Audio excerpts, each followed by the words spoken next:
Hello guys, welcome back to another video. ഇന്ന് നമ്മളുള്ളത് ഖത്തറിൻ്റെ മറ്റൊരു വിസ്മയം എന്ന് വിശേഷിപ്പിക്കാവുന്ന ജയ്വാൻ ഐലൻഡിലാണ്. അടിപൊളി ഒരു വാക്ക് വേ ആണ് ഇവിടെ ഒരുക്കിയിരിക്കുന്നത്. ഇത് കാണാനായിട്ട് ധാരാളം ആളുകൾ വന്നുകൊണ്ടിരിക്കുകയാണ്. ഇതിൻ്റെ ടോപ്പ് ഭാഗം നൈറ്റിലാണെങ്കിൽ ലൈറ്റൊക്കെ ഇട്ട് കഴിയുമ്പോൾ ഒന്നും പറയണ്ട, അത്രയ്ക്കും മനോഹരമാണ്. പിന്നെ ഇതിനകത്ത് ചെയ്തു വെച്ചിരിക്കുന്ന ക്രിസ്റ്റൽ ആർട്ടുകൾ നമുക്കിതിലെ ചവിട്ടി നടക്കാൻ പോലും തോന്നില്ല, അത്രയ്ക്ക് ഭംഗിയായി ക്രമീകരിച്ചിരിക്കുകയാണ്. ഫോട്ടോ എടുക്കാനും കുട്ടികൾക്കും ഒക്കെ ഓടിക്കളിക്കാനും ഒക്കെ ഇഷ്ടം പോലെ സ്ഥലമുണ്ട്. ഫുള്ളി എയർ കണ്ടീഷൻ ആയതുകൊണ്ട് തന്നെ ചൂട് ഒരു പ്രശ്നമേ അല്ല. ഇപ്പോൾ തണുപ്പായത് കാരണം തണുപ്പിൻ്റെ ഒരു പ്രശ്നം മാത്രമേ ഉള്ളൂ.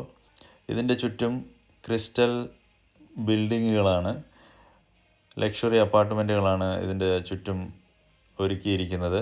എല്ലാം ഓപ്പണായി വരുന്നതേ ഉള്ളൂ. കാർ പാർക്കിംഗ് ഒക്കെ ഇതിൻ്റെ അടിയിലൂടെയുണ്ട്, അത് ഓപ്പൺ ആയിട്ടില്ല. എങ്കിലും നമുക്ക് റോഡ് സൈഡിൽ വണ്ടി പാർക്ക് ചെയ്തതിന് ശേഷം ഇങ്ങോട്ടേക്ക് നടന്നു വരാവുന്നതാണ്.